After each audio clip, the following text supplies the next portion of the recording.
Have you ever wondered why some people trigger you so deeply? Why their arrogance unsettles you? Why their neediness irritates you? Why their selfishness feels almost personal, as if it touches something ancient in your being? Chances are, as you hear these words, there's someone who immediately comes to mind. A very specific person, perhaps from your past, perhaps still present, whose mere presence stirs something uncomfortable. You can't quite explain it. There's just something about them you don't like, something that creates a tension in your body, though the reasons feel vague, hard to name. But what if I told you this discomfort is not a coincidence? That every person you judge, every trait you condemn, every behavior that leaves you restless or reactive is actually a mirror of your own self. It's like a messenger, a trajectory pointing to a part of yourself you've buried, rejected, or forgotten. What if the very thing you can't stand in them is the part of you that was never given permission to exist? And what if that trait, so easy to judge from a distance, isn't here to challenge you, but to free you? Think about it for a second. Who do I judge most in this world? And why? Let the question echo for a moment, and be open to this possibility, that the answer might not be what it seems, that the truth may not lie in them at all, but in the part of you still waiting to be seen. At the surface, we think it's simple. I don't like them. They're selfish. They're manipulative. They're weak. But underneath those words, there's pain. There's memory and a wound from a distant past that, after all this time, we've forgotten how to touch. Because judgment is not clarity. It's a shield, a mask worn by fear, a strategy of the ego to keep you safe from feeling something uncomfortable that lies inside you. You see, the ego survives through the illusion of separation, through duality. It builds itself by dividing the world into me and not me. It thrives when it can say, I am good and they are bad. But the soul does not separate. The soul remembers. It remembers that every face you see is your own, because your external reality is simply a projection of your inner reality. It remembers that the universe does not create in fragments, but in mirrors. And every judgment is a reflection of something unloved within you. When you were young, you learned slowly and subtly which parts of you were acceptable. You learned to be kind, quiet, helpful, responsible. You learned to hide your anger, to swallow your grief, to silence your wildness, your jealousy, your pride. And every time you hid a part of yourself to earn love, you exiled a piece of your soul into the shadows. Not because you were wrong, not because you were bad, but because you thought that's what it meant to be good. And now, those forgotten parts of yourself live in the people you judge. The man who speaks too loudly. He carries your abandoned boldness. The woman who always needs attention. She holds your forgotten longing to be seen. The friend who's unreliable, chaotic, wild. She carries the freedom you buried, to be messy, to be alive. Judgment isn't about them, it's about you. It's about the child in you still longing to be whole again. Let's take Ben. Ben can't stand people who are too confident. The moment someone walks into the room with their head held high, speaking with certainty, moving like they belong, something inside him recoils. He labels them arrogant, fake, overcompensating.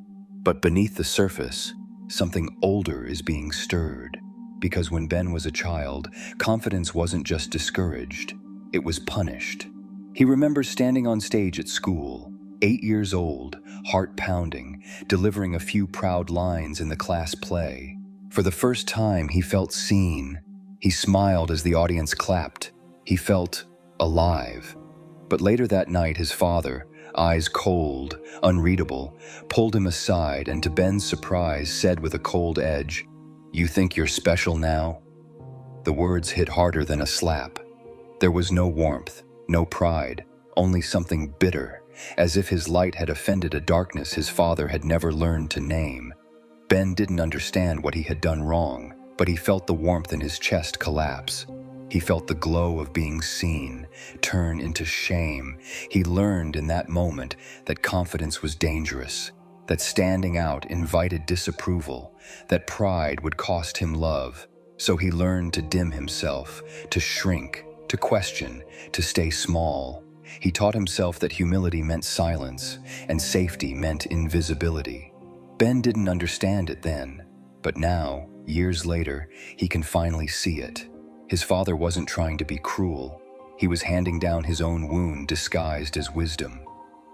The same wound he had received as a boy, taught to hide his joy, to mute his brilliance, to believe that shrinking was the only way to survive.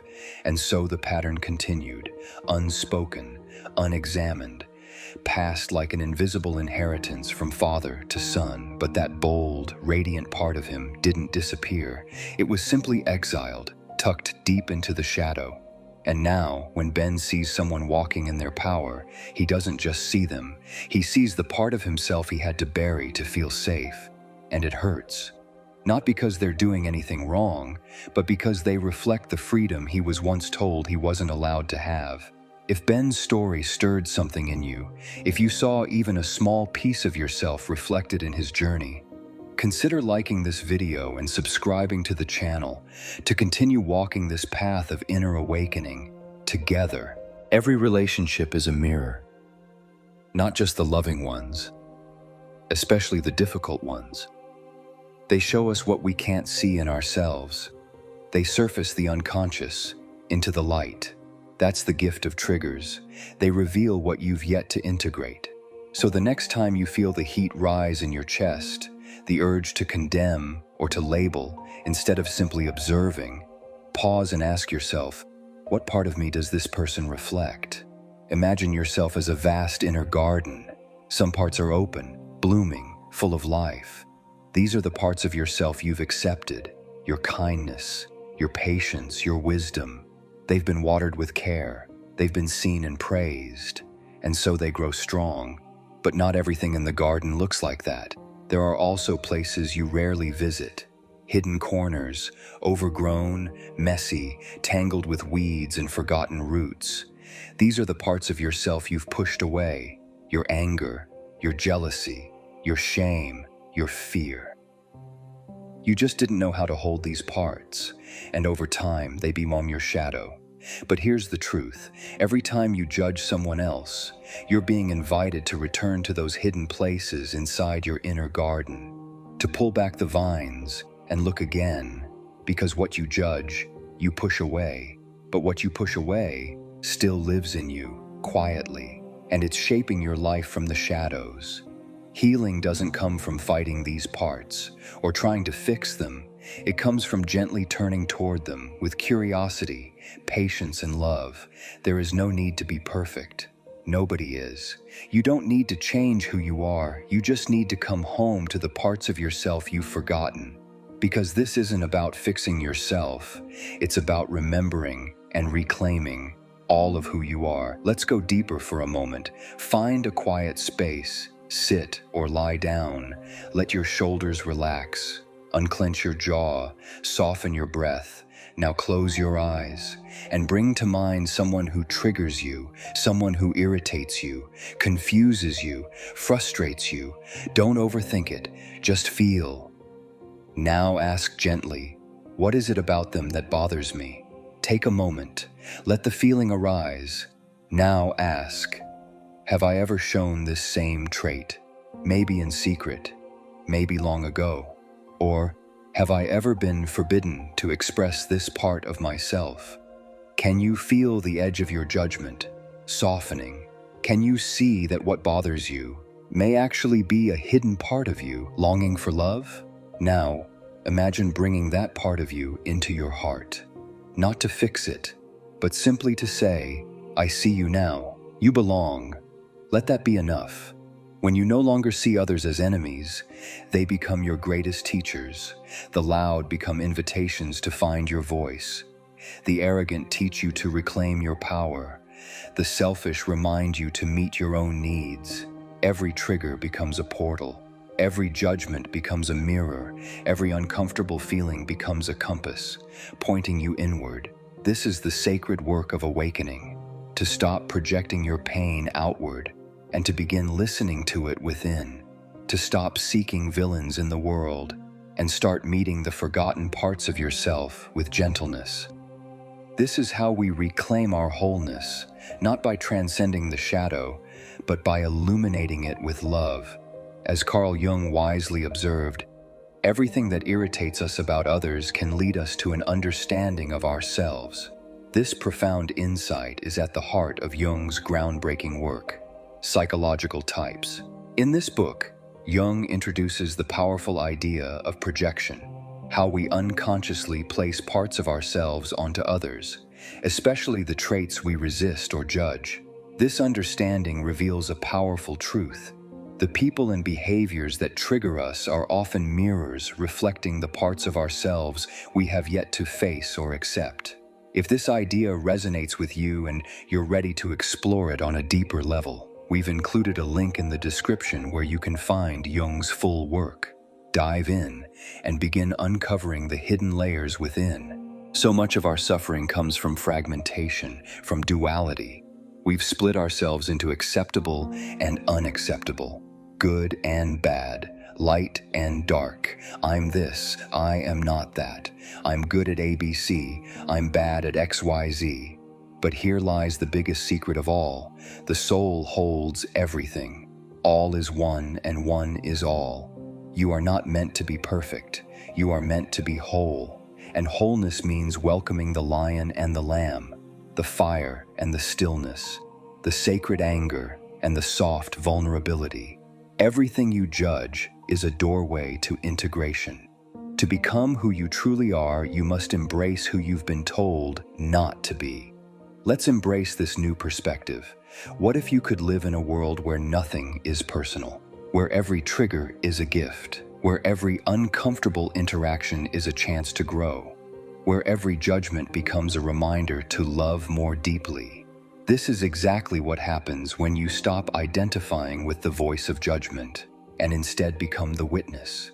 Because you are not your judgments, you are not your thoughts, you are the awareness beneath them. And from this place, you don't need to react. You don't need to fight. You simply observe. And in that observation, healing begins. You've spent years trying to disassociate yourself from parts of yourself. You've buried shame. You've denied desires. You've polished yourself into something acceptable. But now you are finally ready to who you already are. The whole self, the light and the shadow, the messy, the wild, the radiant, the real.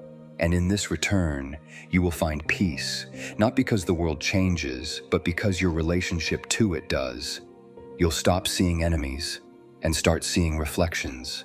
You'll stop needing to control and start learning to allow. You'll stop judging and start listening. And in that stillness, you will remember something timeless, that you are not broken. You are neither too much nor not enough. You are simply awakened. As we are coming to an end of this journey, I want you to repeat this softly. I welcome all of me home. Breathe into that. Feel it. Let it root into your being. Because the parts of you that you've rejected are not broken. They are simply waiting to be seen. And as you go forward, remember this. Every judgment you feel is a whisper from your soul saying, there's more of you to love. If something in this video stirred your heart, if a part of you felt seen, remembered, or quietly awakened, consider subscribing and liking this video so we can continue walking this path together. And if someone comes to mind, someone who may need these words, share this with them. You never know. It might be the seed of their own awakening. Until next time, stay soft. Stay open, and remember, you are not broken. You are already whole.